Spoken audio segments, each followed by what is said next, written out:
Sí. Bien. Vamos a ir primero con las que veo yo que son las más. Estas acá, sobre todo, que puso acá, que para mí son las más rebuscadas ahorita, que están con alta energía, va a estar perfecto para que le entiendan.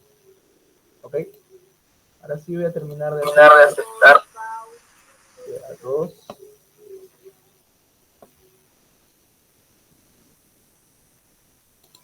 Ya, creo que ya es el último.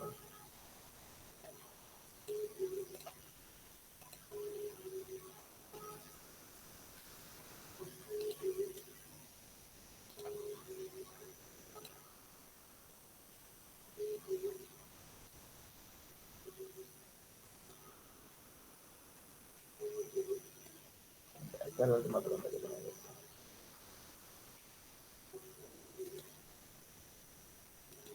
Ya. A ver, esta primera de acá vamos resolviendo, ya que ya está de relleno esta pregunta. Durante la fase de despolarización, la fibra nerviosa, ¿qué piensan que es? La membrana es permeable al sodio y al potasio y aumenta en dirección positiva. La membrana es permeable a la entrada de sodio y el potencial aumenta en dirección positiva. La membrana es permeable a la salida de potasio y aumenta el potencial. ¿Cuál creen que sea? ¿Y por qué? Esta está fácil. Todavía no estamos entrando en la rebuscada. Vamos.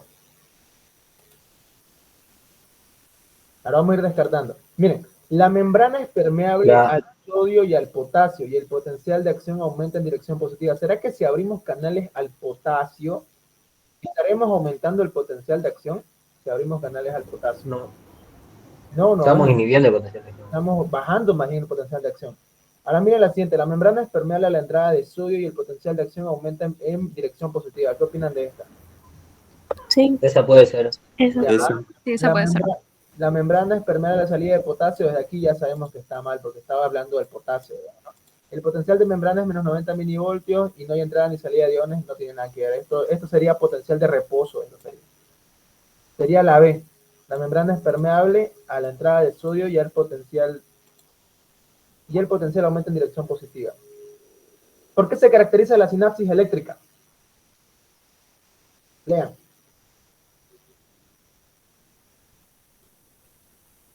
¿Se acuerdan? ¿No es que habían hay una diferencia grande entre la sinapsis eléctrica y la sinapsis química?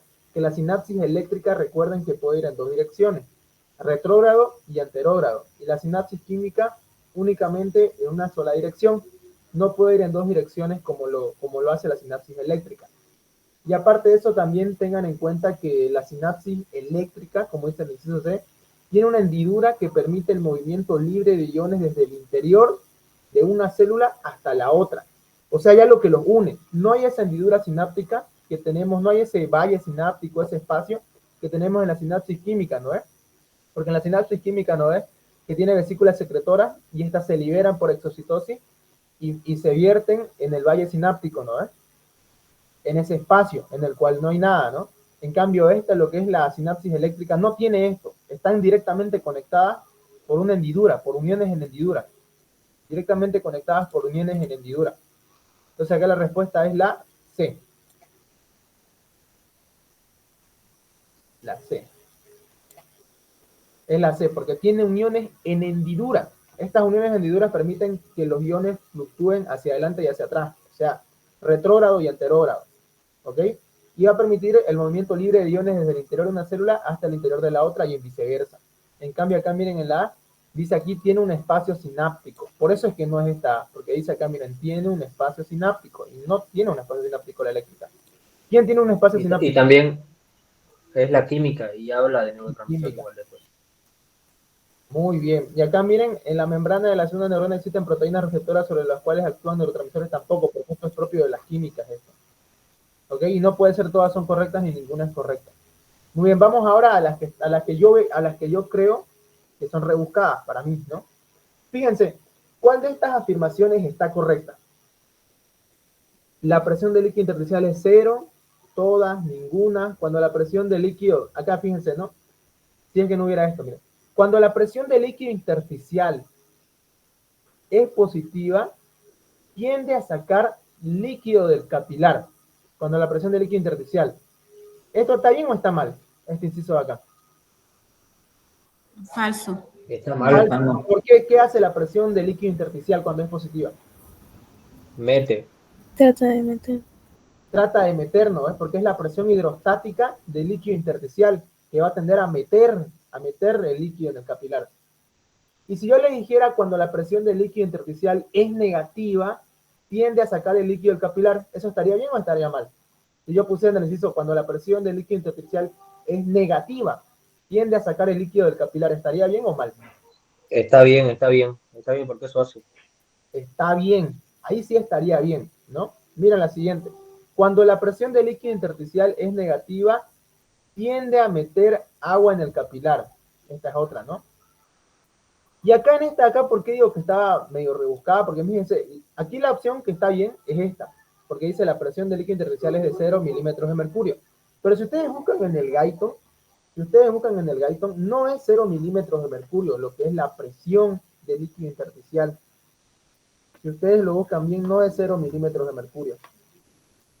Tiene un valor de menos 3 milímetros de mercurio. Pero, acá saqué de las diapos del doctor Méndez, fíjense. Acá dicen, miren, presión hidrostática, donde está presión hidrostática del líquido intersticial. Es la presión que ejerce el líquido intersticial, su medida es compleja y se asume que su valor es 0 milímetros de mercurio. ¿Ok? Se asume que su valor es 0 milímetros de mercurio. Entonces, para el doctor, esto es 0 milímetros de mercurio.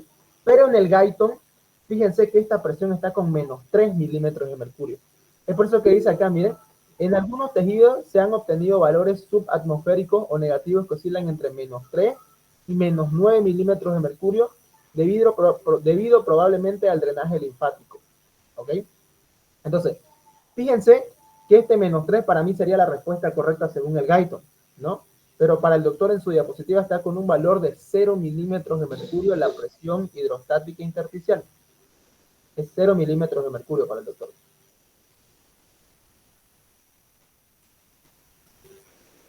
¿Se entendió? Sí, sí. Además, el doctor dijo en la clase de que sí, o sea, mencionó que en Guyton sí nos dice que es menos 3 milímetros de mercurio, pero él dijo para no complicarnos que para mí es 0 milímetros de mercurio. Sí, o sea, tendría que ser ese menos 3, ¿saben por qué? Porque si ustedes suman las fuerzas que tienen a la salida del líquido y las fuerzas que tienen a entrada del líquido, ese menos 3 juega un rol importante porque si sumamos y restamos esta fuerza, las fuerzas van a estar a favor de la salida del líquido o a favor de la entrada del líquido. Si sumamos y restamos todas esas fuerzas. A la salida. Va a estar siempre a la salida. Fuerza neta de salida es 0.3 milímetros de mercurio. Es por eso que siempre, fisiológicamente, pero siempre, en nuestros vasos sanguíneos siempre está saliendo líquido del vaso. ¿Y quién es el encargado, digamos, de que ese líquido no se estanque en el tejido? Porque siempre está saliendo líquido del tejido. El sistema linfático. El sistema linfático es encargado de recoger ese 0.3 de fuerza de salida. O sea, todo ese líquido que va saliendo poco a poco de los vasos. Gracias al sistema linfático. Es por eso que les digo que lo correcto debería ser que sea menos 3 milímetros de mercurio. Porque si ustedes le ponen 0, digamos, y suman y restan las presiones, les va a salir como que la fuerza va a estar a favor de la entrada. No es así, digamos. Pero bueno, háganle caso a lo que dice el doctor, ¿no? Que es 0 milímetros de mercurio. Y acá, ¿por qué esta opción de abajo está incorrecta? ¿Por qué? Porque tiene que ser positivo para que meta agua al capilar. Exacto, muy bien, tiene que ser positivo.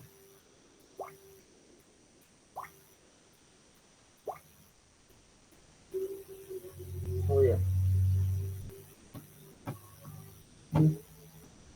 Yo decía yo que me reventaba el teléfono.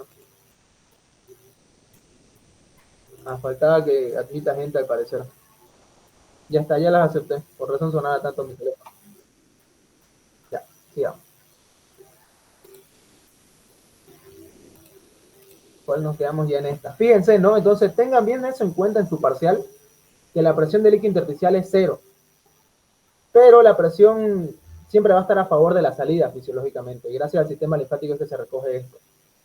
Y acá miren, cuando la presión del líquido intersticial es positiva, ya dijimos por qué esta está mal y por qué igual esta está mal, ¿no? Ya.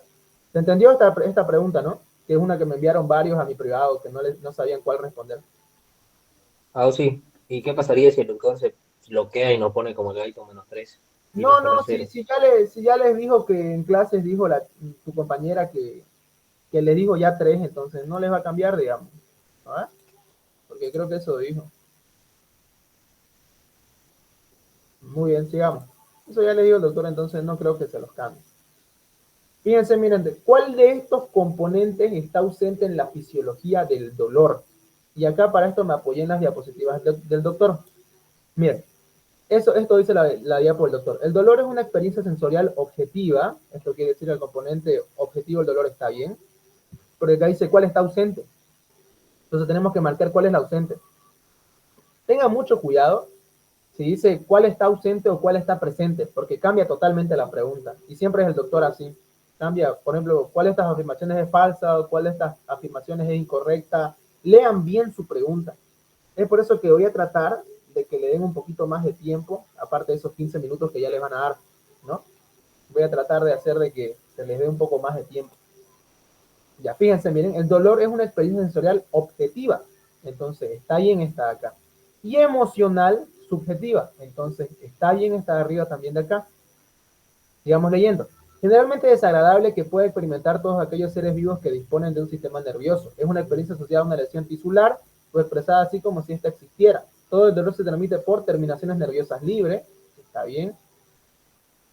Capaces, terminaciones libres diseminadas en las capas superficiales de la piel en tejidos internos. ¿Cómo se llama el receptor que es encargado de recibir el dolor? Nociceptores.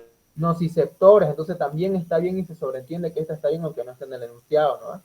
Entonces acá el que está ausente es ninguno, porque ninguno está ausente. Ahora cuidado y pongan todos, porque el doctor siempre pone ninguno o todo. Si ponen todo, está mal, porque si ustedes ponen todo es como que pusieran que está ausente terminación libre, está ausente componente objetivo, está ausente nociceptor. Entonces cuídense mucho del todos y el ninguno. Lean bien su pregunta, no crean, varios se equivocan así. ¿Ok? Aquí sería, ninguno sería. Porque todos están presentes acá. ¿Se entendió? Sí, Auxi.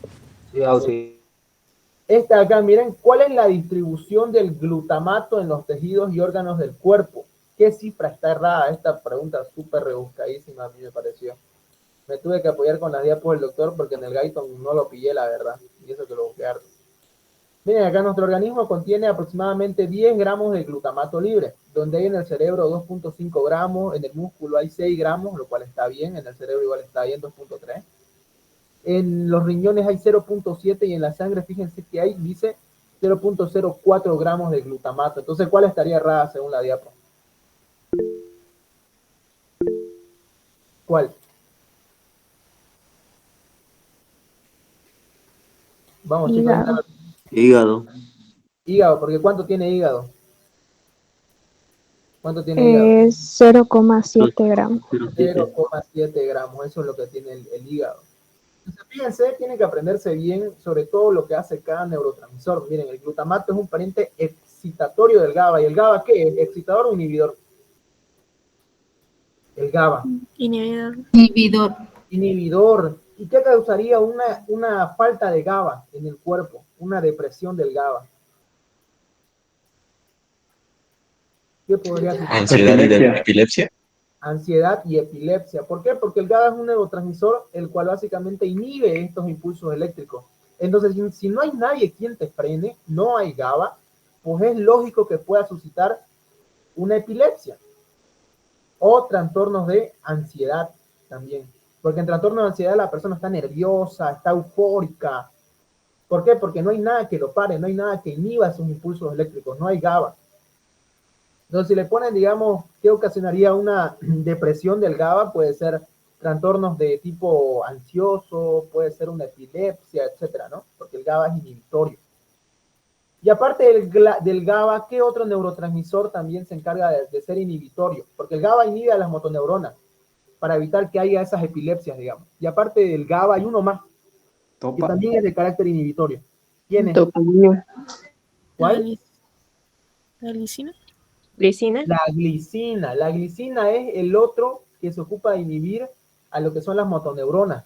Que esas motoneuronas, ya sabemos que las motoneuronas anteriores son aquellas que dan la contracción al músculo.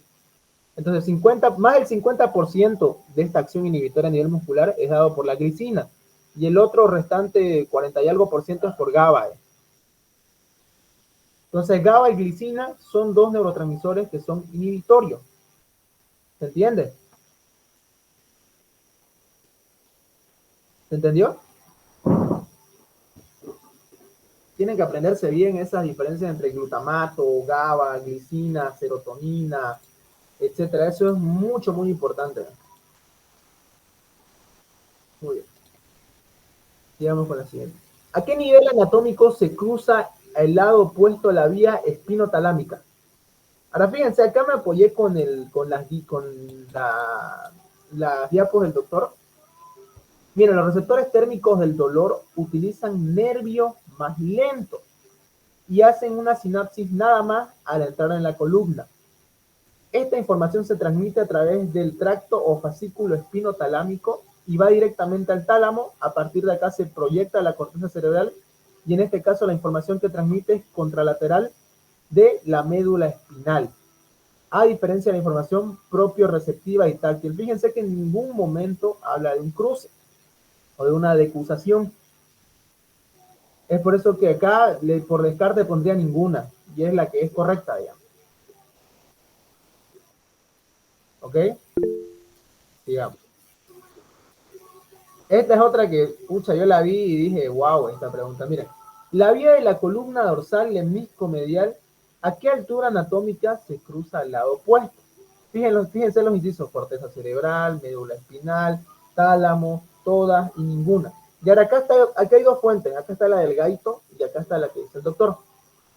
Fíjense, obsérvese, dice, como las fibras nerviosas que penetran en las columnas dorsales siguen su trayecto sin interrupción, o sea, siguen hasta que lleguen al bulbo. Hasta que lleguen al bulbo no hay ninguna interrupción, siguen en línea recta. Donde van a hacer sinapsis en los núcleos de la columna dorsal, los núcleos cuneiforme y grácil. Desde acá las neuronas de segundo orden se decusan, fíjense, desde acá, desde aquí, o sea, desde el bulbo raquídeo. Porque fíjense, miren, van sin interrupción, o sea, en línea recta, hasta la zona dorsal del bulbo. O sea, hasta el bulbo llega en línea recta, hasta el bulbo. Y en el bulbo va a hacer sinapsis con otros núcleos, que son los núcleos cuneiforme y grácil, que están en el bulbo. Llega al bulbo y hace sinapsis con cuneiforme y grácil. Y desde aquí, o sea, desde el bulbo, las neuronas de segundo orden se decusan, o sea, decusar quiere decir cruce, es como cruzar a otra avenida, digamos. Se decusan de inmediato hacia el lado opuesto del tronco del encéfalo y continúan ascendiendo a través de los lemniscomediales hasta el tálamo, en su recorrido por el tronco del encéfalo, o sea, que va a ir hasta el tálamo. Y acá fíjense, ¿a qué altura anatómica se cruza? Aquí, ¿cuál sería el inciso correcto? ¿Qué opinan?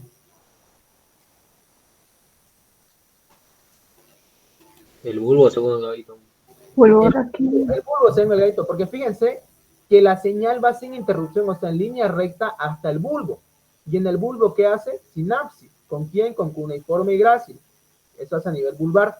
Y a nivel vulvar es donde se decusan hacia el lado opuesto del tronco del encéfalo para conectar con el tálamo. O sea que en el tálamo hace conexión. Ahora, si la pregunta diría, ¿a qué altura anatómica el cruce hace conexión?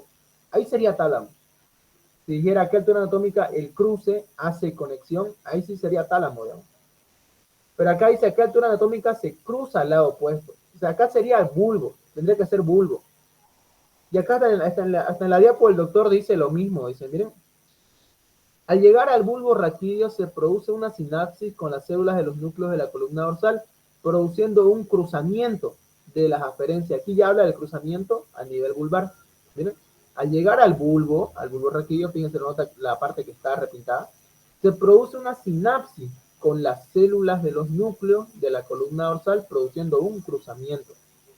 El cruzamiento también dice en su diapo el doctor que está a nivel vulvar. De las aferencias, mecanorreceptores y proprioceptores, pasando por el lemnisco medial del bulbo raquídeo, sigue en bulbo, Después se produce otra sinapsis a nivel del tálamo. O sea, en el tálamo hace conexión. Pero, como su AUXI no se queda tranquilo, y yo dije, ¿por qué estará marcado como correcto el tálamo? Estuve investigando y divagando con un panita. Me dijo esta pregunta, me dijo esta respuesta. Dice que un amigo le puso la opción de ninguno y le marcó incorrecto. Que lo correcto era tálamo. O sea, esto fue en un examen virtual. O sea, le puso el chico le puso, incorrecto, le puso que era ninguno, porque en realidad el decusamiento está a nivel del vulvar. En realidad el decusamiento está a nivel vulvar, entonces tendría que ser ninguna, ¿no? Tendría que ser ninguna.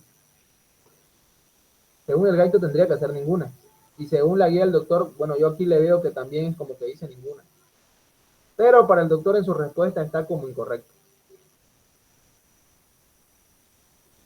Y entonces todos nos quedamos así. Todos tenemos miedo de responder como dice el Gaiton y que el doctor Méndez me ponga una X. Miedina. ¿Qué le pondrían ustedes? Bulbo. Bulbo, pero para el doctor Méndez, en este caso, Armando López está levantando la mano, ¿sí? ¿Sí? Creo que lo levantó por error. Ok, acá sí sería como que un debate muy grande. Yo la verdad les sugeriría que no pongan lo que está en el Gaiton y que pongan tálamo, si es que les toca esta pregunta. Es que es confusa, Auxi, porque si no me equivoco, una de sus clases grabadas del 2021 dice que es bulbo. Él mismo lo dice y lo explica bulbo. Sí, pero a lo que yo escuché, según lo que me contaron, ¿no? Que pusieron ninguno y les puso mal en esa pregunta. Así que sería jugársela, está entre tálamo y bulbo, está entre tálamo y ninguna, que es el bulbo, digamos. Pero, Auxi, tal vez fue porque fue virtual en ese entonces, ¿o no? Sí. Bueno, en todo caso, digamos, si ustedes le ponen bulbo, tienen en dónde fundamentarse, en el Gaiton, digamos, y en su diapo, que también como que dice igual bulbo. Entonces, pucha, ahí yo diría, pónganle lo que ustedes quieran, ya. Menos médula espinal y corteza, obviamente, ¿no? Están entre tálamo y bulbo. Pero como otra referencia, le dije lo que le pregunté a mi amigo, que me dijo que le puso la opción de ninguno y le marcó incorrecto.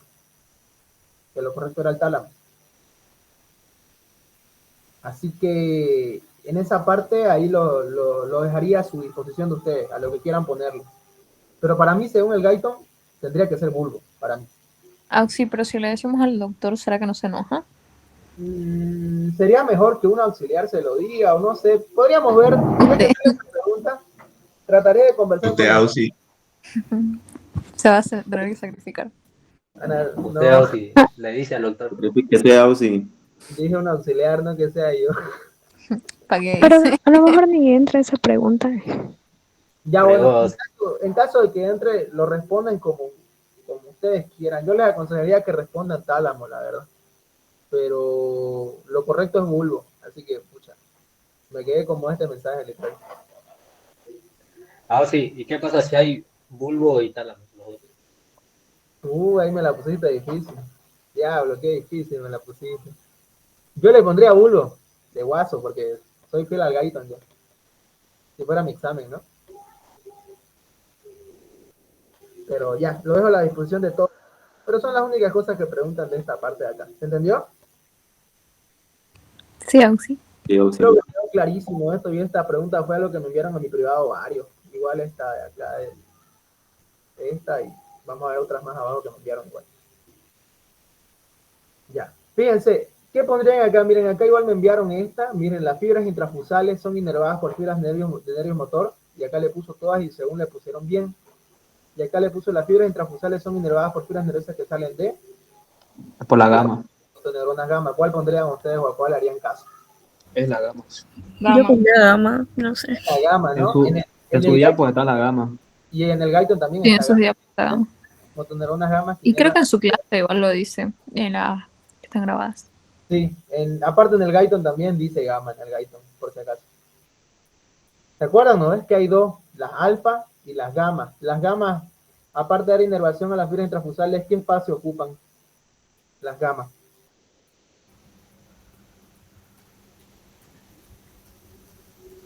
¿Se acuerdan? No es que las gamas dan inervación a las intrafusales y estas intrafusales ocupan el espacio del El uso muscular, el vientre del uso muscular. exacto. Y el uso muscular, ¿qué información da? La, La longitud del músculo y su velocidad de cambio. Esas dos información da. Longitud del músculo y velocidad de cambio de esta. Y tenemos el otro también que es el órgano tendinoso de Golgi, que se acuerdan que qué información da. La tensión. La tensión del tendón y también su cambio. Eso. Esto como un resumen de, ya dimos esta clase, ¿no? De motoneuronas. Espero que hayan entrado. Pero en su diapo igual dice lo mismo. Ahora fíjense esta otra pregunta, miren. ¿Cuál de estas afirmaciones con relación a las interneuronas es falsa? ¿Tiene función de integración en la médula espinal? Ninguna, todas son 30 veces más numerosas que las motoneuronas y son por lo general neuronas que desempeñan un papel excitatorio. Acá tenemos dos fuentes. Este es el Guyton y estas son las diapos del doctor. Vamos descartando una por una. Son 30 veces más numerosas que las motoneuronas. El Guyton lo dice, sí. La diapos del doctor lo dice, también. Entonces, es correcta. No tenemos que marcarla esta porque dice, ¿cuál de estas afirmaciones es falsa? Por eso échenle mucho ojo y no se hagan los cancheros y no entren al examen y tres patadas y lo acabé. Lean bien su examen y utilicen bien su tiempo. Porque hasta a mí me chiparía. ¿Cuál de estas afirmaciones es falsa? Eso es lo que dice esta pregunta. ¿Cuál de estas afirmaciones es falsa? No tenés que marcar el inciso falso, pero te chipa esto de afirmación, ¿no? Entonces, fíjense, tiene función de integración en la médula espinal, ¿sí? Hasta, miren, acá está de verde lo que repinté, función integradora. ¿Dónde está? Acá está. Abajo de figura 55. Integración, fíjense. Está bien. Ahora nos queda, entonces no puede ser todas, porque no todas son falsas, digamos. Entonces no puede ser todas, ahí descartamos otras. Porque hay algunas que son verdaderas. Tiene una función, son por lo general neuronas que desempeñan un papel excitatorio. Acá en la diapo del doctor, fíjense que está. Son por lo general neuronas que desempeñan un papel inhibitorio. Eso es lo que dice en la diapo del doctor. Pero si se van ustedes a lo que es el Sangaiton, fíjense, mire que quedan. Estas células son unas 30 veces más numerosas que las motoneuronas anteriores. Su tamaño es pequeño y poseen una naturaleza muy excitable. Bueno, aquí hay una contradicción grande. Según el Guyton, para mí sería ninguna. Porque ninguna es falsa para mí. Pero según la diapo del doctor, sería la que son por lo general neuronas que desempeñan un papel excitatorio. Porque sería por lo general un papel inhibitorio para el doctor. Y acá dice, miren, en el Guyton dice que poseen una naturaleza muy excitable y con frecuencia muestran una actividad espontánea capaz de emitir hasta 1500 disparos por segundo. Entonces acá yo les aconsejaría que pongan lo que está en la diapo del doctor. Yo sé que en el Guyton dice una cosa y en la diapo del doctor dice otra cosa, pero lamentablemente el Guyton no nos está evaluando, ¿no? Nos está evaluando el doctor, aunque debería ser al revés, ¿no? Por acá pónganle esta de acá. Son por lo general neuronas que desempeñan un papel excitatorio. Tendría que ser inhibitorio para que esté bien. ¿Se entendió? Sí, Auxi. Ahora, esto, fíjense, esto sí, ténganle mucho en cuenta. Por ejemplo, puede ser que le pregunten también, digamos, uno de estos neurotransmisores no tiene que ver con la función inhibitoria a nivel de las motoneuronas. Uno de estos no tiene nada que ver. Y si le ponen GABA, glicina y acetilcolina, ¿cuál marcarían como que no tiene? Acetilcolina. Acetilcolina. A ver, porque glicina y GABA son, ¿qué son? El GABA y la glicina, ¿qué son? Son inhibitorios. Inhibitorio. Entonces, no confundan eso, ¿no? Fíjense que cada neurotransmisor tiene un efecto y una función. Entonces, eso, apréndanlo bien eso. Ya. Ahora, fíjense, esta de acá, la verdad es que me rompió la cabeza, esta de acá. Fíjense, en el triángulo de Einthoven está formado por, ¿cuál pondrían? Sin ver la parte de abajo, ¿cuál pondrían acá? Por las bipolares, ¿no? Estándares. Mm. ¿Cuál pondrían? Estándar. ¿Unipolares? Bipolar, no. Para mí la verdad es que tendría que ser tanto unipolares como estándares, pero para el doctor está como Son las estándar. estándares. Yo decía cuáles son las estándares, digamos. Y viendo por las diapos del doctor, porque yo no las llamaba estándares, las llamaba bipolares, como se llaman, ¿no? Fíjense que el doctor la tiene como derivaciones bipolares estándar del electrocardiograma.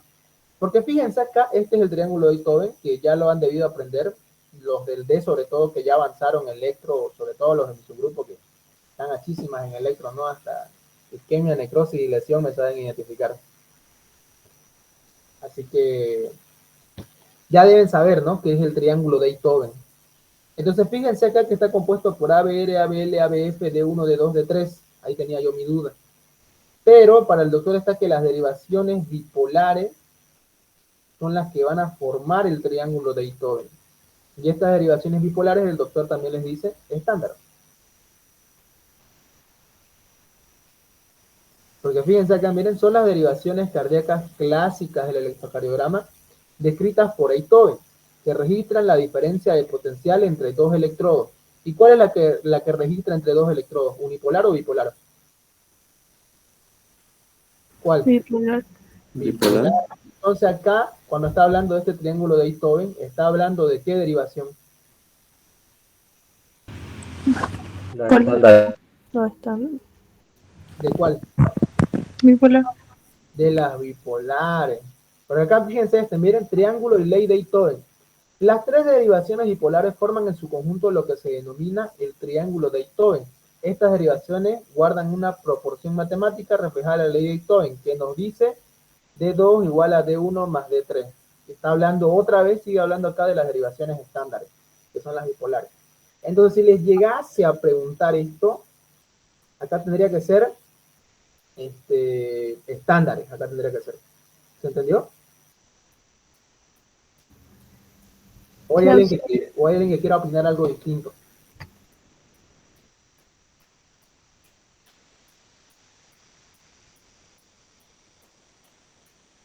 Está bien, así no.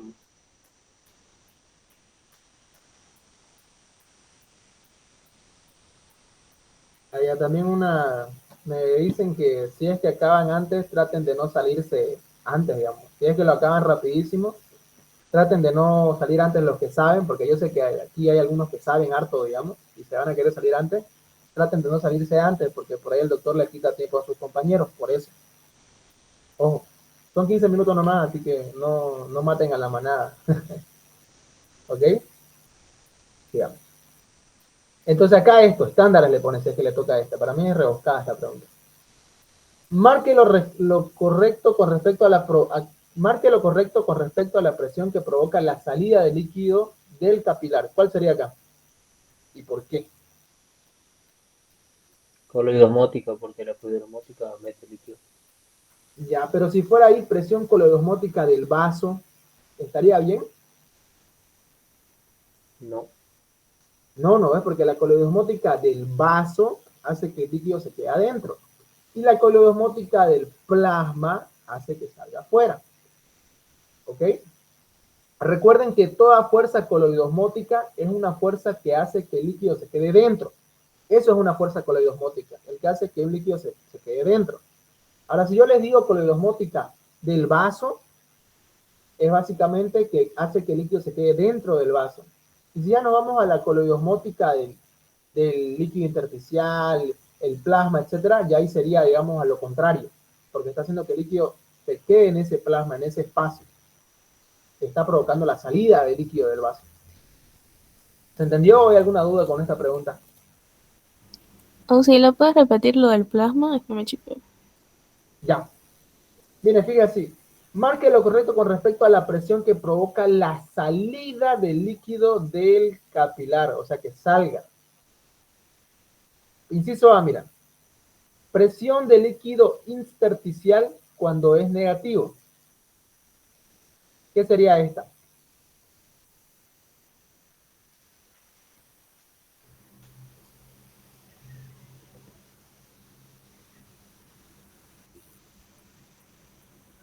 Sabemos que la presión del líquido intersticial es la que hace que haga fuerza de entrada al vaso, ¿no? Fuerza de entrada al vaso. Y si sería negativo, sería fuerza que sale del vaso. Y aquí se marque lo correcto con respecto a la presión que provoca la salida del líquido capilar. Entonces acá fíjense bien que hasta la podría ser correcto. Sí. Hasta la podría ser correcto. A ver si vamos a analizar esta pregunta. Presión coloidosmótica del líquido intersticial. Ah, también puede ser correcta esa. Aún si yo le doy a toda. Toda. Presión Sí. coloidosmótica del líquido intersticial. Fuerza a la salida. O sea, sale. Ah, ya la entendí ya. Acá no es todas, acá tampoco es todas. ¿Saben por qué? Ahorita que ustedes responden bien la pregunta. Porque el plasma, ¿dónde se encuentra? ¿Afuera o dentro del vaso? Adentro, por eso yo no lo entendía. Es la B, sí. No, porque acá dice, mira, marcar lo correcto. Ya está correcta y B está correcto. ¿Cuál es la que está incorrecta acá? Pero dice marcar lo correcto. Por eso, pues entonces tendrías que marque lo correcto con respecto a la presión que provoca. Fíjense, la salida del líquido. ¿Acaso la presión coloidosmótica del plasma hace que salga del vaso?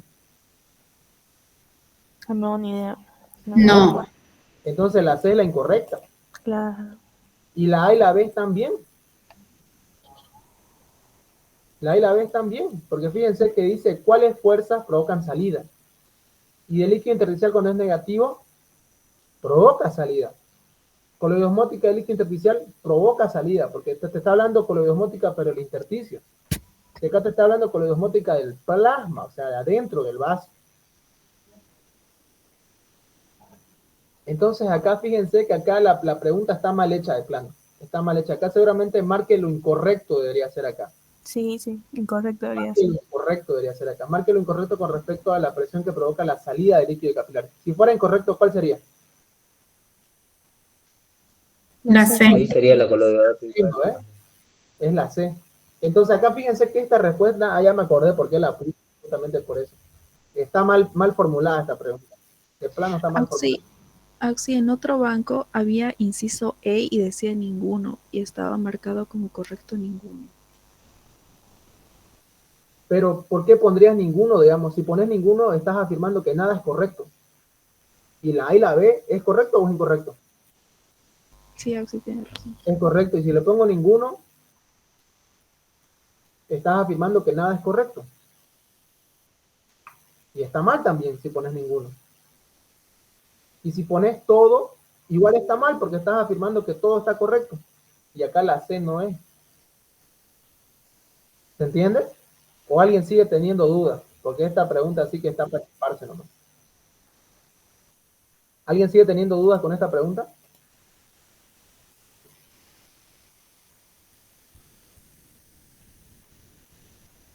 ¿Alguien que le quede dudas? Porque aquí mi función es que todos queden con la mente clara.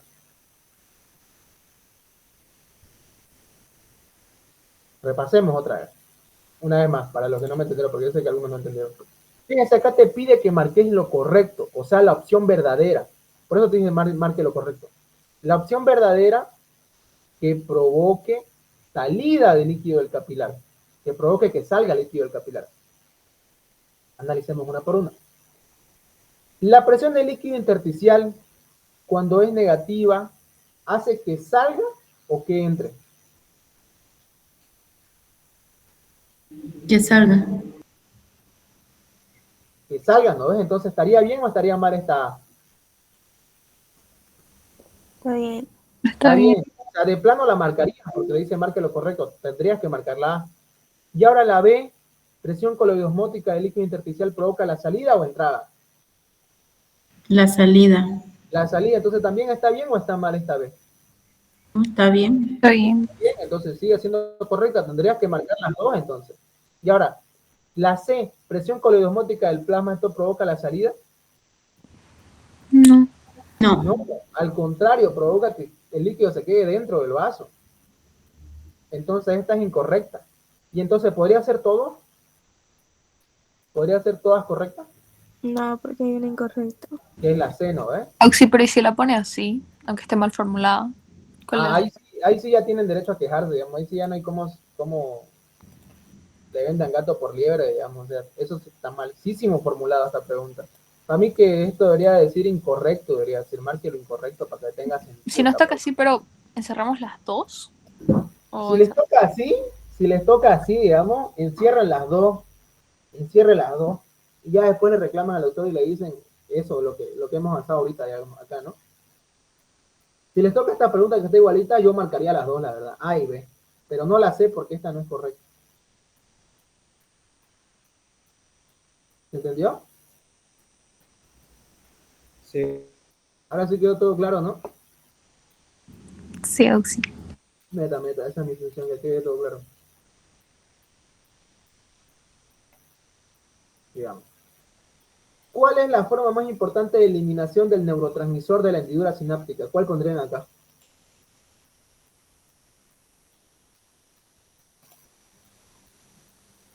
Recaptación. Recaptación. ¿Por qué pondrías recaptación? ¿Por qué?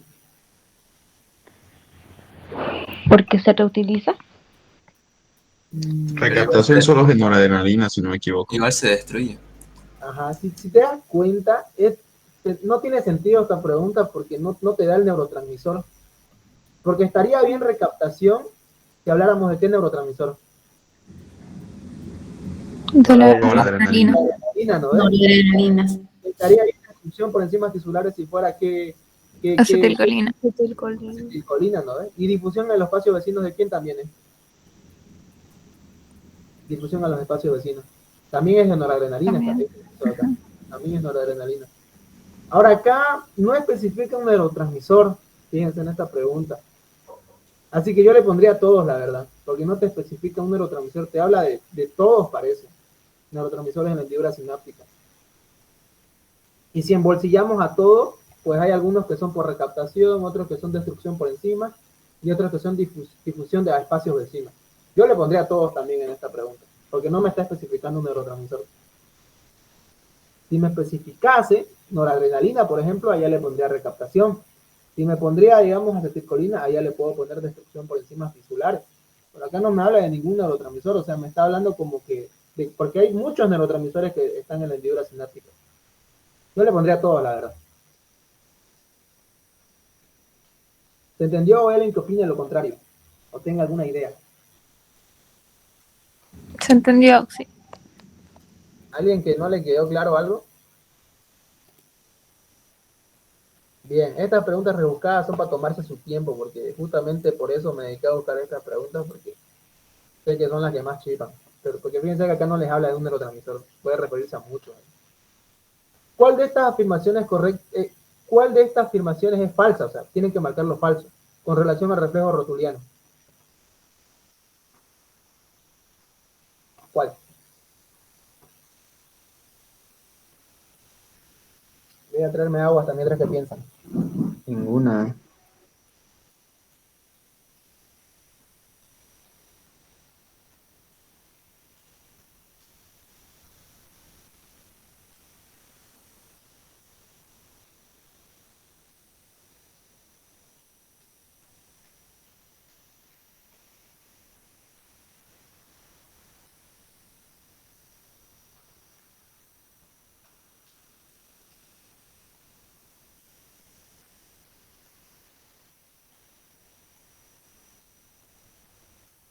Ahora sí, chicos.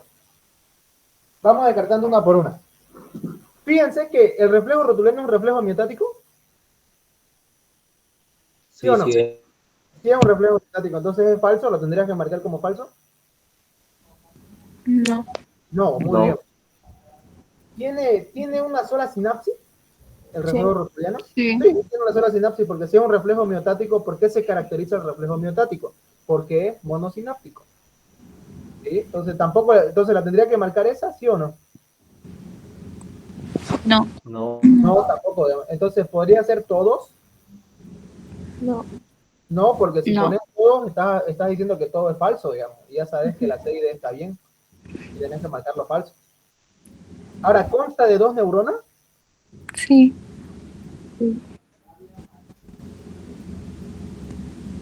Justamente Tengo un audio que demuestra lo contrario. A ver, me avisan si se escucha. A ver, súbanle el volumen a su celular. Reflejo rotuliano. Yo le pregunto, ¿cuántas neuronas tiene el reflejo rotuliano? Tiene una sola neurona. Aquí en la neurona, la motoneurona. ¿Qué tipo de reflejo es? ¿Se escuchó? Sí. Sí. ¿Qué dijo? Dice que solo tiene una neurona. Solo tiene una CML. ¿Saben por qué solo tiene una neurona? Porque fíjense, para los que entraron a la clase de motoneuronas, bien, para los que no entraron no le van a entender. Fíjense que en el reflejo miostático, vamos a poner así, acá tengo.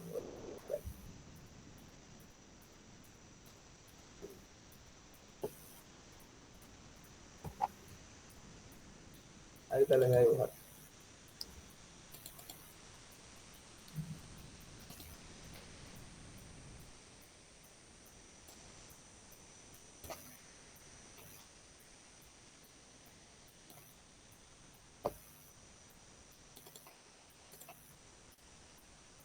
Fíjense que en el reflejo, se ve el paint, ¿no? ¿Se ve que estoy dibujando algo? Sí, sí. Sí, fíjense que acá, ahí está el uso muscular, ¿no ves? Al medio, el medio de la fibra muscular. De aquí sale una fibra sensitiva, que vamos a poner en negro. Esta fibra sensitiva, ¿a través de qué asta o qué raíz va a penetrar? Si es sensitivo. Dorsal. Posterior. Posterior. Posterior o dorsal. Este nervio sensitivo, a través de una tubería, que le vamos a llamar raíz dorsal, ya lo estoy poniendo de vina, es una tubería que transporta el nervio sensitivo, conecta con el asta dorsal, a través de una raíz dorsal. Y sigue bajando la fibra sensitiva. Y no hace sinapsis en el asta posterior, sino que ¿dónde hace sinapsis directamente? Anteriormente. Pero ¿qué está aquí en el asta anterior? No hizo Con las sinapsis. motoneuronas anteriores. Muy bien, y esa motoneurona anterior, ¿se acuerdan a quién daba origen? A las Fibras anterior. fibras nerviosas motoneuronas tipo ¿Motoneuronas qué? anterior. No, motoneuronas, ¿qué? Motoneurona alfa y gamma. Alfa, las alfas van a la placa, ¿no ves? Y las otras que da luz, ¿cómo se llaman? Que van al uso muscular. Gamma. Gamma. Gamma, motoneuronas gamma. Muy bien. Motoneuronas gamma. Pero en este caso, en el reflejo miostático, no hay motoneuronas gamma. Directamente va acá y va directamente ¿a dónde? A la motoneurona alfa.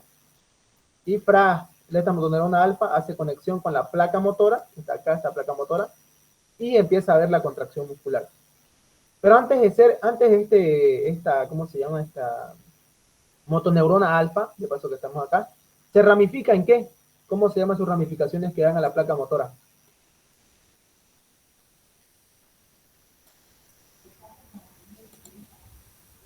Hasta amarillo está la placa motora.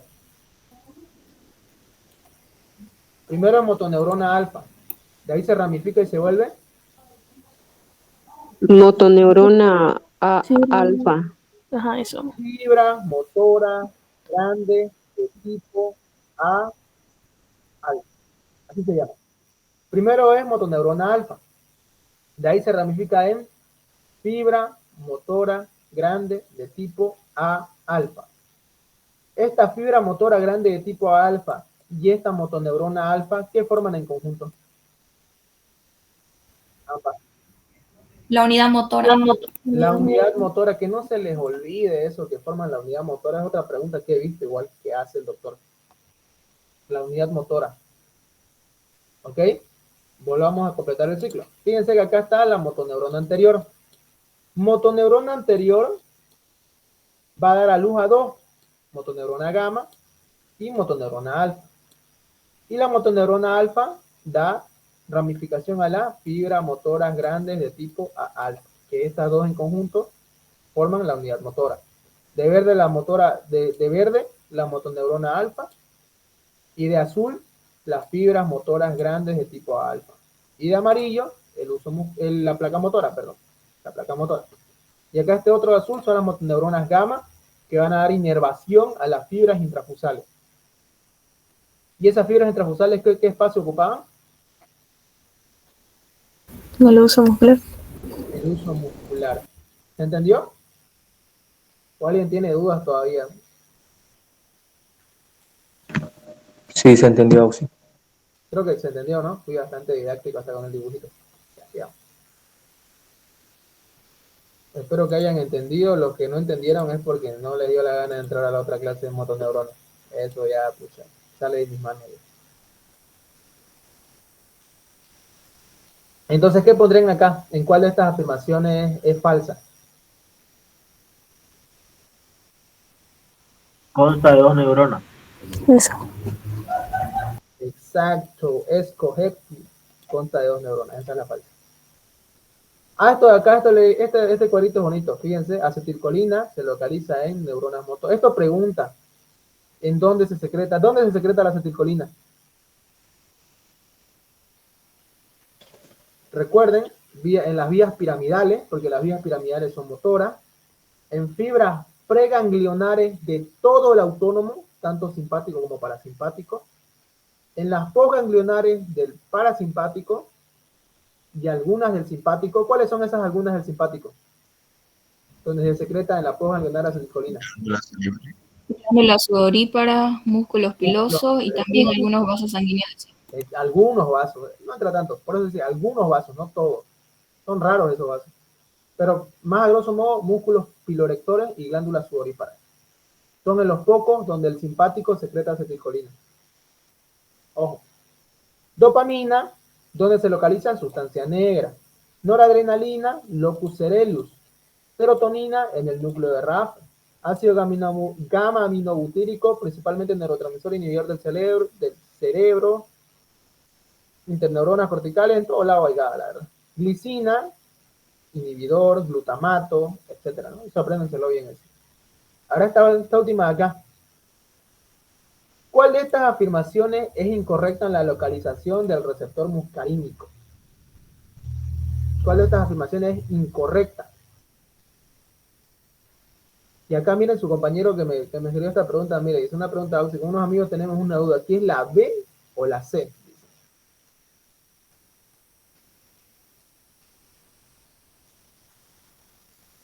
¿Cuál creen que sería? Tiene que marcar la que está mal. ¿Por qué la B no está mal? ¿Por qué no está marcada ahí? ¿Por qué la B no está mal? Fíjense el inciso B.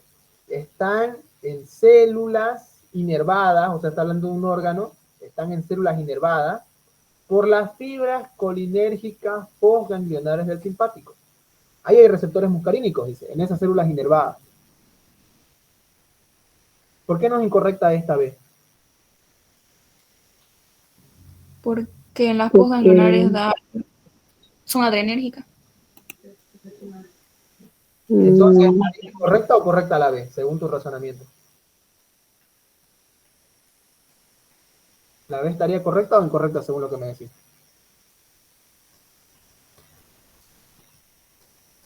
B sería la respuesta porque es la incorrecta. Ya, su compañero dice que la B está incorrecta, entonces tendrías que marcar la B. Ahora fijémonos la C si es que está correcta.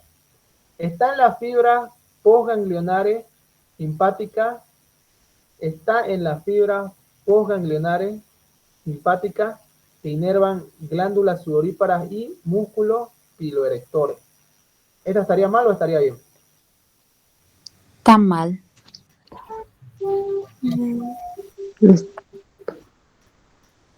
Está bien. Está bien.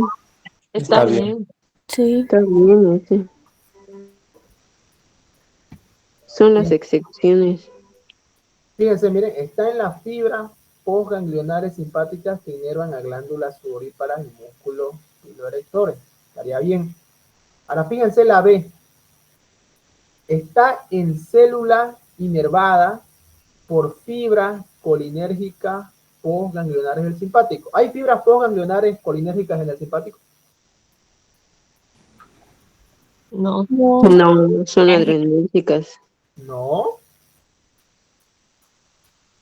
¿Será que todas son adrenérgicas en el simpático? ¿Las postganglionares? No, menos en No. esa, ya dice, no. Todos.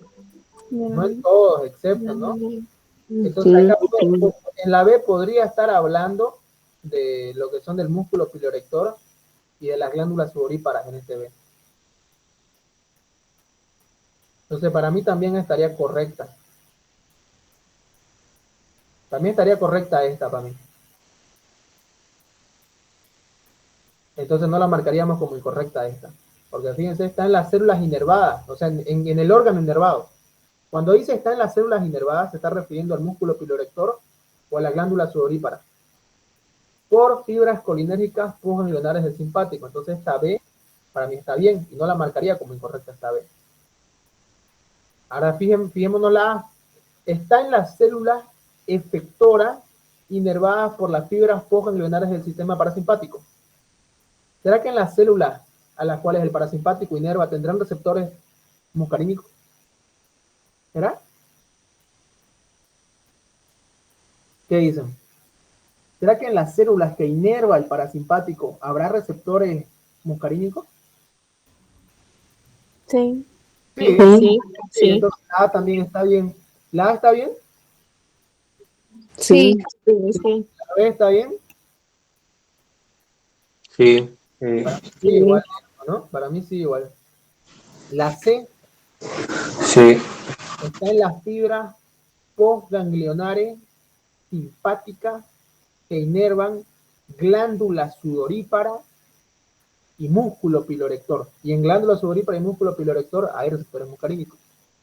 Todas o ninguna. Yo le pondría ninguna, la verdad. Para mí que esta está mal respondida. Sí, ¿Sí? un favorcito, va a disculpar que lo interrumpa. Mi teléfono se va a apagar. ¿Será que puedo entrar desde mi computadora y me acepta? Claro. Ya, gracias. Fíjense acá, yo le pondría la E porque para mí todas están bien. Esta, la A, está bienísima porque todo lo que inerva el parasimpático tiene receptores muscarínicos. Ahora fíjense acá en la B. Inervadas por fibras colinérgicas postganglionares del simpático. El simpático, sí, son adrenérgicas, obviamente, pero hay algunas que son colinérgicas. Esas algunas que son colinérgicas, a donde va a inervar, como es colinérgica y secreta acetilcolina, sí o sí tiene que tener receptor muscarínico. Entonces, para mí estaría bien, no estaría incorrecto. Y la C, que dice, está en las fibras postganglionares simpáticas que inervan glándulas sudoríparas y músculos pilorectores. Para mí también estaría bien porque glándulas sudoríparas y músculos pilorector tiene también receptores muscarínicos. Porque recuerden que las postganglionares del simpático, únicamente en glándula sudorípara y únicamente en músculo pilorector, esas fibras del simpático secretan acetilcolina. ¿Se entendió o sigue habiendo dudas en esta pregunta?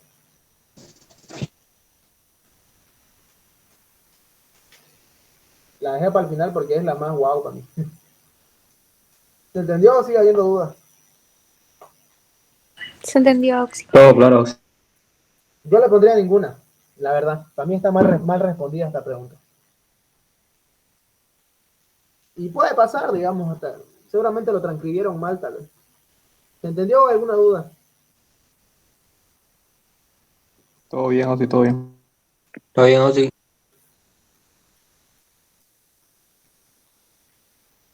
Bien. Ya.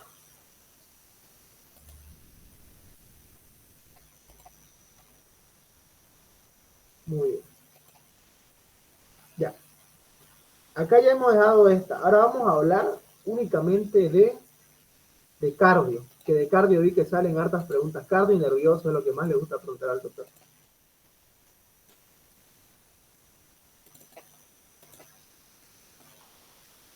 Muy bien, comencemos.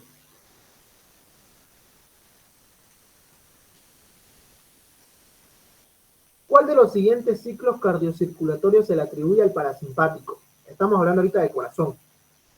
Inciso A. ¿Será que aumenta la frecuencia cardíaca del parasimpático? Sí, no está compartiendo nada, por si acaso. ¿No? Sí está. Estoy compartiendo. Yo miro, Sí, yo está miro compartiendo. Sí, se ve. ¿Se ve? Bueno, Ay, ahora sí. digamos. Entonces, ¿será que el parasimpático aumenta la frecuencia cardíaca? No. No. Esta entonces. Vasodilatación y disminución de la frecuencia cardíaca. Sí. Sí. Veamos los Porque siguientes incisos. es inhibitorio solo en el corazón. Muy bien. Aumento de la fuerza de contracción y aumento de la frecuencia cardíaca. No. No. Ninguno. Aquí sería vasodilatación. Recuérdense que el parasimpático estimula todo excepto a... Excepto a quién? Corazón. Al corazón. Porque cuando ustedes van a comer, se estimula el parasimpático. Cuando ustedes van a aumentar su salivación, se estimula el parasimpático. Cuando ustedes van a aumentar su peristaltismo, se estimula el parasimpático. Cuando ustedes van a ir a orinar, ¿quién se estimula? Cuando quieren orinar. Parasimpático. Parasimpático igual, porque el músculo detrusor, que es el de la vejiga, ¿es músculo liso o músculo estriado? Es músculo liso, territorio también del parasimpático. ¿Ok? Igual, cuando ustedes van a orinar, el parasimpático se estimula. ¿Qué hace el parasimpático, por ejemplo, a nivel de la vejiga? Estimula el músculo detrusor para que este músculo liso se contraiga y va a inhibir a los esfínteres para que salga la orina. Fíjense, por eso les dije a otro grupo, les dije que el parasimpático le puede aumentar, que el parasimpático estimula a todo excepto a quién no. Corazón. Al corazón. Y alguien más les dije, no sé si entraron a esa clase. Y alguien más no estimula tampoco. A los esfínteres, pues, imagínate vos si estimulás el vaciamiento gástrico. Hay un esfínter que es el esfínter pilórico. Y si seguís con esto... válvulas también. Si el parasimpático estimula al vaciamiento gástrico, ¿qué pasaría si también estimularía el esfínter pilórico? ¿Se cerraría o se abriría? Se estimula también el esfínter pilórico.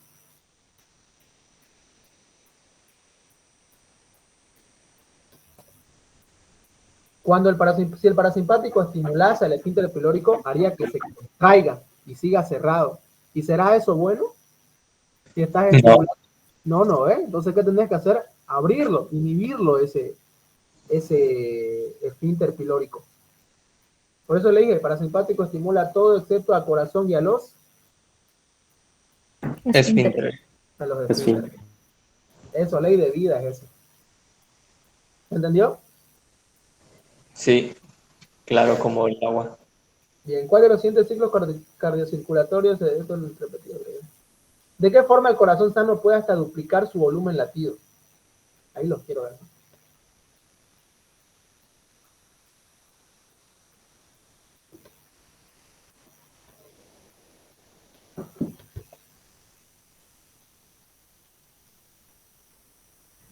La B sería.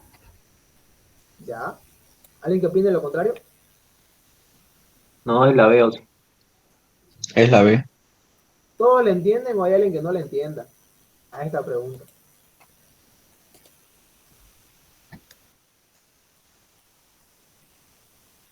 ¿Puedes explicar Flash?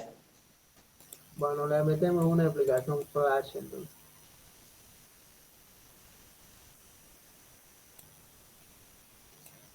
¿Ya se ve mi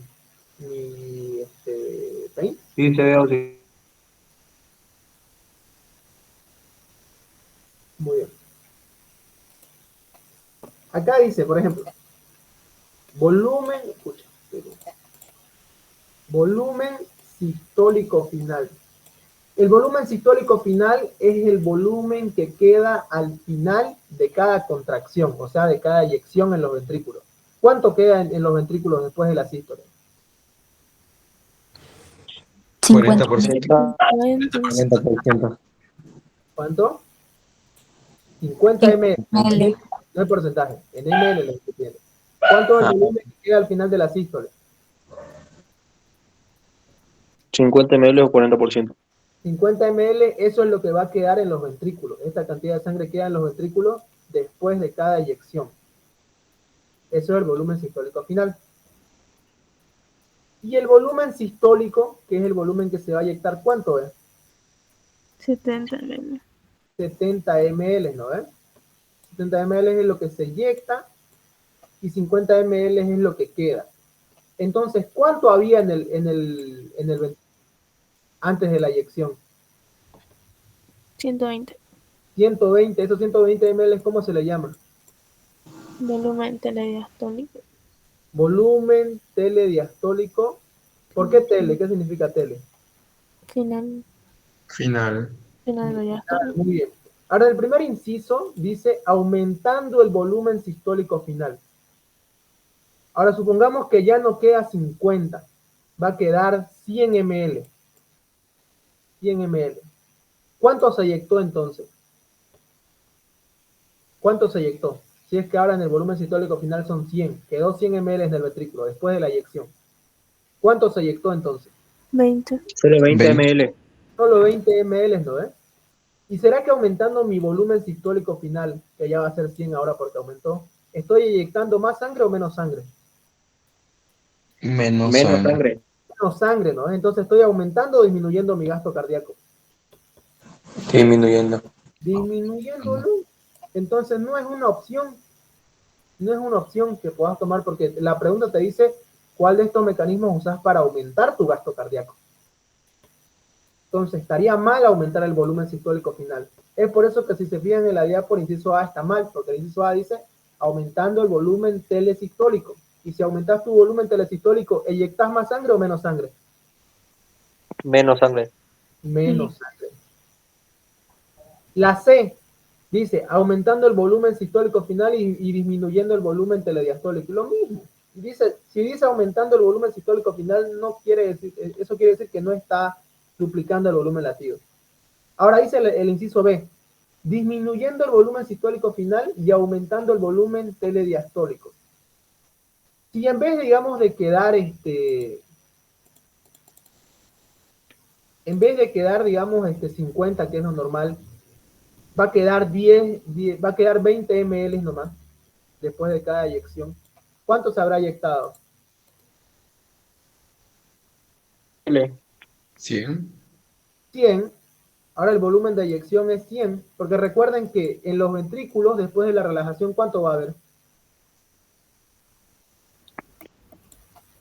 120 ml. De esos 120 ml, lo normal es que se inyecte 70 y que quede en el ventrículo 50 ml. Pero ahora va a quedar en el ventrículo solo 20. ¿Cuánto se inyectó entonces? 100. 100. 100 O sea, ml. inyectó 100 ml entonces, porque 100 más 20, 120. Se inyectó 100 ml. Entonces, ¿estoy aumentando mi gasto cardíaco al inyectar 100 ml en cada inyección? Sí, se está aumentando. Sí, se está aumentando el gasto cardíaco. Entonces sería el inciso. ¿Qué inciso sería entonces? B. B. El B. Ahora le voy a mostrar el inciso. Ahora sí. ¿Cuál sería? El B. El B. Ahora eso de aumentar el volumen telediastólico ¿también servirá? O sea, si ya no es 120 ml, ahora tenés 180 ml en el ventrículo después de cada relajación. Sí. Sí, cuando hay un mayor número de volumen telediastólico, por ejemplo, cuando vas a hacer ejercicio, tu cuerpo va a necesitar más inyección de sangre y por lo tanto va a necesitar más reservas de sangre en el ventrículo, aumentando el volumen telediastólico. ¿Se entendió esta pregunta, no? Creo que ya no hay que más redundar en esto. Sí, se entendió. Sí. Muy bien. ¿Cuál de estas definiciones corresponde a homeostasis? Sí. Sí, muy bien. La C. Pucha, marqué todas por accidente. ¿En qué lugar se encuentran los filamentos de protoglucanos? Este es el intersticial, si no me equivoco, ¿no? O alguien que me desmienta. Sí, es la intersticial. Bien, la memoria no me fallaba entonces. Le voy a poner otro colorcito, le voy a poner. Verde le voy a poner. Acá nos marcamos la pregunta. ¿Quieren que lo deje respondido, la diapo? Sí, por favor. Sí, por favor. Ya, lo voy a dejar respondido entonces. Ya, respondida igual, ya. ¿Cuál es la afirmación correcta según la teoría vasodilatadora?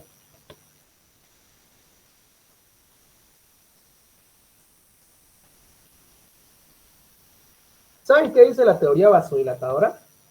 La teoría vasodilatadora dice esto: cuando vos te pones a hacer ejercicio, ¿aumenta tu tasa metabólica o disminuye? Aumenta. Aumenta. ¿Aumenta? Metabólica. Y si de repente, así de golpe, empezaste a hacer ejercicio y tu tasa metabólica subió hasta el cielo, ¿cómo va a estar tu disponibilidad de oxígeno? Que aumentó repentinamente. Bajo. Baja. Bajo, porque va a ocupar todo el oxígeno esa mayor tasa metabólica. Y al haber menor cantidad de oxígeno, gracias a que hubo una mayor tasa metabólica, ¿qué se va a formar? Adenosina. Sustancia dilatadora. ¿Adenosina? ¿La adenosina qué hace la adenosina? Da energía. Energía. La adenosina, aparte de eso, a ver, que voy a leer si es que da energía. La adenosina, ¿qué es lo que hace? Mis alumnos saben. ¿La adenosina será que vasodilata? A ver, uno del dedo. Es vasodilatador. Vasodilatador. Adenosina.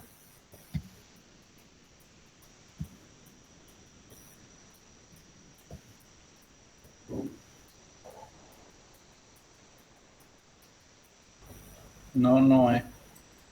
¿Qué es la adenosina?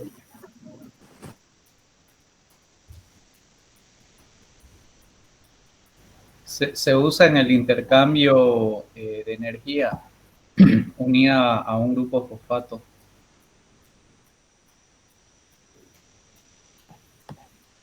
¿Es un vasoconstrictor? Hasta donde yo sé en el Guyton es un vasoconstrictor, pero esperen, lo voy a buscar. Lo vi eso, que era un potente vasoconstrictor.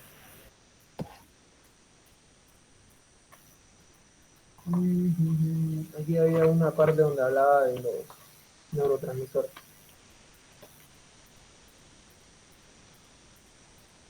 Bradicinina, histamina, vasodilatación. A donde yo sé, la adenosina es un potente vasoconstrictor y el óxido nítrico es el que es vasodilatador. ¿Auxiliar no es la endotelina? Ah, la endotelina. Sí, es la endotelina, me confundí ahí. Sí, tiene razón, es la endotelina, entonces, con la que me he confundido. Eso. Pero dice, mientras menor sea la tasa metabólica, también la B estaría mal, porque dice, mientras menor sea la tasa metabólica de un tejido, mayor la producción de adenosina. Y cuando hay menor tasa metabólica, ¿será que vamos a necesitar vasodilatar el vaso? No. Entonces, adenosina ya. Bien, gracias por hacerme acuerdo. Me olvidé por las otras preguntas. Endotelina es el que es vasoconstrictor y óxido nítrico es el que es vasodilatador. Ya, entonces, ¿cuál sería acá? La. Entre mayor tasa metabólica, menor disponibilidad de oxígeno y mayor formación de sustancia vasodilatador. Muy bien. Auxiliar. ¿Sí? En la clase el doctor mencionó a la adenosina en esa de la teoría vasodilatadora. Dijo que para los órganos demandantes en sangre hay una mayor tasa metabólica, una menor disponibilidad de oxígeno, estimulando la producción de adenosina. Claro, la adenosina está bien, estaría bien si estaría acá. Pero acá fíjate que en la B dice, mientras menor la tasa metabólica de un tejido, mayor producción de adenosina. ¿Será que cuando tenés menor trabajo en tu músculo, necesitas más producción de adenosina? ¿Qué decís? No. No, pues. No. No, pues, porque si la adenosina es un vasodilatador, ese vasodilatador lo usas cuando necesitas que le llegue más sangre, porque hay una mayor tasa metabólica. Entonces, ¿la B estaría bien o estaría mal? Malísimo. Mal. Estaría mal. Pero tiene razón su compañera, la adenosina sí es un vasodilatador. Ahora, si acá hiciera la pregunta, mientras mayor la tasa metabólica de un tejido, mayor producción de adenosina, ¿ahí estaría bien? Sí, porque es vasodilatadora. Claro, ahí está bien lo que decimos, pero en este inciso, si te das cuenta, dice mientras menor. Te diría mientras mayor, ahí sí tendría sentido esta vez. ¿Se entendió? Sí, así dice en su diapo igual, de Méndez. Ya, sigamos.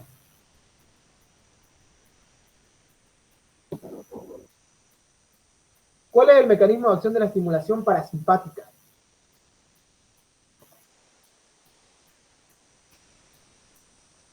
¿Cuál? Es la B. La B. La acetilcolina aumenta la permeabilidad de la fibra de oxidación. ¿Por qué dice oxidación? ¿No se han puesto a pensar qué es oxidación? ¿Qué es oxidar? Oxidar es perder electrones, perdón, perder iones. Y la acetilcolina aumenta la permeabilidad de la fibra, o sea que aumenta la pérdida de potasio. Y si perdemos potasio, ¿qué va a suceder? ¿Despolarización o despolarización o repolarización? Si sale el potasio, lo estamos perdiendo. Repolarización. Eso es oxidación. Oxidación es cuando se pierde un ion. Y se dice que aumenta la permeabilidad de la fibra de oxidación, quiere decir que está aumentando la permeabilidad de salida, de pérdida. Eso es oxidación, perder iones. Ojito con eso, ¿no? Porque hay oxidación y hay, ¿cuál es lo opuesto de oxidación? Reducción. Reducción. Y si le ponen la acetilcolina aumenta la permeabilidad de la fibra de reducción al potasio, ¿estaría bien o mal? Día mal. Estaría mal. Así que ojo con eso. Eso igual me olvidé decirle a los del dedo, que oxidación y reducción no es lo mismo. Si le ponen la acetilcolina aumenta la permeabilidad de la fibra de reducción al potasio, ¿está diciendo que gana potasio o pierde potasio? Que gana. Gana potasio. Y si gana potasio, no va a haber repolarización. ¿O va a haber? No. No. Entonces, ojito con eso, casi me olvidé decirles eso. ¿Se entendió? ¿Se Sí, entendió? sí. El punto de esta resolución de P es que todos queden ok. Muy bien. Me olvidé de responderle. Sí. Marca lo correcto con relación a la teoría vasodilatadora, esto ya lo vimos. ¿Cuál es el mecanismo de acción de la estimulación parasimpática en el corazón?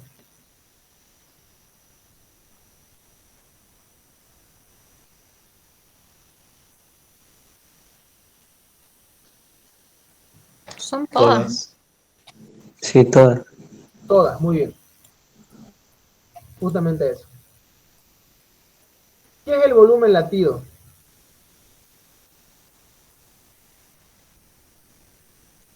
Volumen sistólico. No sé, el volumen real. Es el volumen real que sale del ventrículo a cada sístole. Escucha, le marqué hasta todo. Eso es. Hay cositas que el doctor llama así. Por ejemplo, ¿ustedes sabían que al gasto cardíaco el doctor le dice débito cardíaco? No sé si sabían. Por ahí, cuidado que lo confundan con eso. Gasto y débito cardíaco es lo mismo. No sé si está en su diapo, pero sí lo dije en clase. Sí, lo dice él en clase. Él no maneja gasto cardíaco, dice débito cardíaco. Dice. Lo cual son sinónimos, si no mal recuerdo, gasto con débito. El equivalente de la tarjeta de débito del banco. Sí. ¿Sí? Pero ese volumen sistólico 60% igual está en su diapositiva o en qué está mal. Ah, sí, verdad. Lo puso algo así, que confunde en su diapo. El volumen. Sí. ¿No? Porque en una... Eso que es el 60%. Pero Pero es el porcentaje. ahora que lo pienso, el B y la C es lo mismo, ¿no? Ahora que lo pienso, volumen sistólico. Sí, sí. Es lo mismo. Sí. Pero esa es la más correcta. Sí, yo pondría acá, la pondría la C como la más correcta si me toca esto. Es como que más desarrollada de volumen sistólico, pero en sí llegarían a ser sinónimos estas dos. Ahora que lo pienso bien, volumen sistólico es volumen de eyección. O sea, el volumen sistólico también es el volumen real que sale del ventrículo a cada sístole. Buena observación. Sí, tiene razón. Y él todavía lo marca en su diapositiva como este es el volumen latido, 60% volumen sistólico. Quiero Por pensar que esta pregunta que saqué está mal formulada. Pero si no es así, ambas serían correctas para mí, la verdad. Ambas serían.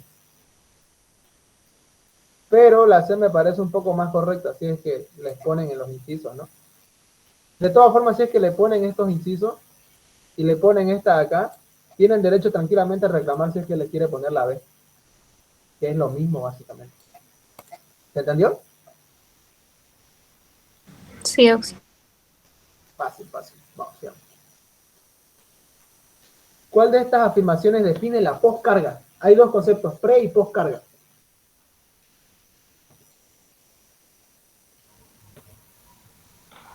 Es la A. La Fíjense que dice que debe vencer. Ahí está la clave. Precarga es cuando el músculo cardíaco empieza a agarrar fuerza, empieza a contraerse, empieza a agarrar intensidad. La E, inciso de qué sería? precarga.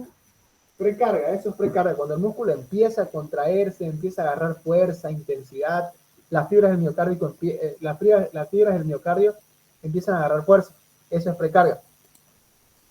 Y esta de acá es poscarga, porque una vez ya terminó la precarga y ya agarró mucha fuerza, el ventrículo tiene que vencer la fuerza de la arteria aorta para abrir las válvulas, porque recuerden que las válvulas aórtica, pulmonar, tricuspidia, mitral, todas se abren por presiones. Porque recuerden que en contracción isovolumétrica, cuando se eleva a no más de 80 milímetros de mercurio, una vez llega a 80, recién se abre la válvula aórtica y pulmonar. ¿Gracias a qué? Gracias a que se elevó a más de 80 milímetros de mercurio. Siempre fíjense eso, que las válvulas se abren por presiones, no se abre por arte de magia, por presiones se abren las válvulas. Y cuando disminuyen la presión en los ventrículos después de que se eyectó la sangre, esta válvula aórtica y pulmonar, ¿se abren o se cierran? Se cierra. Se cierra. ¿Para evitar qué cosa? El prolapso. Insuficiencia. Un flujo retrógrado, esa es la respuesta correcta, un flujo retrógrado. Porque recuerden esto, el ventrículo eyecta sangre y cuando el ventrículo deja de tener presión, porque ya eyectó toda su sangre, la sangre va a tender a volver, va a querer volver a meterse al ventrículo. Y para que no suceda esto, ¿quién se tiene que cerrar? La válvula. Aórtica y semilunar. Recuérdense, bajó presión, se cerró la válvula. Subió presión, se abrió la válvula. Fíjense que estas válvulas se abren por gradientes de presión. ¿Se entendió? Sí, Auxi. Voy a poner acá de amarillo. Esa es la... Una pregunta, Auxi. El doctor también nos había comunicado sobre las patologías valvulares más de que la estenosis y la insuficiencia. Bien, muy bien que me decís eso. Ya les expliqué a los otros, pero voy a volver a explicar a ustedes. Estenosis quiere decir cuando se hace estrecho la salida. Pónganse el ventrículo. No es que el ventrículo tiene que eyectar sangre y tiene que abrirse la válvula aórtica, ¿no es? El problema en la estenosis, escúchenme bien, está en la apertura. No se abre bien. Es un espacio chiquitito para abrir. Y si hay un espacio chiquito por el cual sale, no va a salir suficiente sangre. Y si la sangre no sale, ¿dónde se queda la sangre? En el ventrículo. En el mismo ventrículo se queda.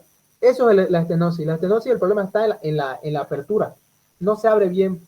En la estenosis es cuando la válvula tiene un huequito pequeño por donde va a salir. Eso es una válvula estenosada, que tiene poca luz, poco diámetro para que salga la sangre. Insuficiencia.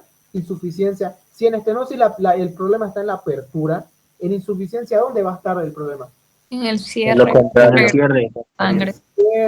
En el cierre. Y como está el problema en el cierre, digamos, ¿le va a dar más tiempo a la sangre de que vuelva o menos tiempo? Le va a dar más tiempo para que vuelva. Que vuelva, ¿no? Entonces, ¿la sangre dónde se va a estancar? El ventrículo. Ventrículo. ¿Y qué tienen en común estenosis e insuficiencia? O sea, en el ventrículo solo que una no se puede abrir completamente y la otra no se puede cerrar completamente. Exacto, muy bien, la sangre en el ventrículo se estanca. Y si hay mucha sangre en el ventrículo, ya se llenó por completo, ¿a dónde pasa la sangre? A la aurícula. A la aurícula. Y si hay demasiada sangre en la aurícula, ¿a dónde pasa ya? Ya se llenó el ventrículo, se llenó la aurícula, ¿a dónde va a pasar ahora? Al pulmón. Al pulmón, porque recuerden que ahí conecta una. ¿Qué vaso conecta? A la... Arteria pulmonar. Arteria pulmonar. No. Las venas. Vena pulmonar. Recuerden que todo lo que sale del corazón es Arteria. todo lo que sale, y todo lo que entra es Vena. vena. Entonces, si está conectando con la aurícula izquierda, ¿está entrando o está saliendo? Está entrando al corazón. Entrando. Entonces, ¿sería una vena o una arteria? Vena. Vena pulmonar. Ahora se llenó la aurícula, pasa a la vena pulmonar, y de la vena pulmonar pasa a los vasos más chiquititos, que son los capilares pulmonares. Y estos capilares pulmonares están en contacto con los alvéolos, que básicamente son la unidad de los pulmones. Y como va a haber tanta sangre, tanto líquido a nivel del capilar, porque ya se llenó también la vena pulmonar, ahora están los capilares, ¿qué va a pasar con ese líquido? Se va a expandir y lleva el edema agudo del pulmón. No se expande, ese no es el término correcto. ¿Qué pasa? ¿Qué pasa con el líquido que va a estar dentro de esos capilares? ¿Empieza a salir o a entrar? Sale. Sale. El líquido empieza a salir del capilar. Porque si hay mucho, ténganse en cuenta, si hay mucha sangre en un capilar, la presión hidrostática aumenta. Y si aumenta la presión hidrostática demasiado en ese capilar porque hay mucha sangre, el líquido va a tender a salir o a quedarse adentro. Salir. A salir, tiende a salir y sale a los espacios y causa ¿qué cosa? Edema agudo de pulmón. Eso vi también en preguntas de exámenes. ¿Cuál es la causa más probable para edema agudo de pulmón? Falla en corazón izquierdo. ¿Sería corazón izquierdo o corazón derecho la falla para edema agudo de pulmón? Izquierdo. Izquierdo. Igual lo vi en pregunta de examen eso, solamente que no lo pude poner en el banco porque no sé dónde chota estaba, así que me cabré de buscarla y ya no la... Yo dije, te la voy a mencionar así nomás. Fíjense, eso. Todo por una falla en corazón izquierdo. Ahora, el doctor también les habló de shock cardiogénico. ¿Alguien sabe qué es el shock cardiogénico? Interesante, me parece interesante que les hable de shock. Él lo puso como un síndrome del shock circulatorio que está producido por un bombeo inadecuado. Puso que es como un preedema, algo así lo puso en su diapositiva acá. Sí, fíjense ustedes que en el shock cardiogénico, ¿qué es un shock? Para comenzar, para que me entiendan así a grosso modo, shock es cuando no está llegando la suficiente oxigenación a todas las células del cuerpo. Eso es un shock, en simples palabras. Ahora, si dice shock cardiogénico, es porque la falta de oxígeno en la célula es porque hay un problema en dónde, si dice cardiogénico. En el corazón. En el corazón, porque shock es cuando no le llega oxígeno a las células en total. Eso es shock, cuando hay falta de oxigenación a nivel celular. Eso es shock. Hay muchos tipos de shock. Shock anafiláctico, shock cardiogénico, shock hipovolémico, shock distributivo, shock obstructivo. ¿Y se dan cuenta que tienen en común todos esos shocks? Que no hay oxigenación a nivel celular. Y si no hay oxigenación a nivel celular, ¿qué pasa con los tejidos del cuerpo? Se mueren. Se mueren. ¿Y cuál es el síntoma más común de cualquier tipo de shock? Falla multiorgánica. ¿Qué es el shock? Cuando no le llega oxigenación a las células del cuerpo. Puede ser la célula del cerebro, célula del hígado, cualquier célula, no le llega oxigenación, eso es un shock. Ahora sí, si el apellido dice, porque el nombre es shock, si el apellido dice shock cardiogénico, ¿dónde está el problema?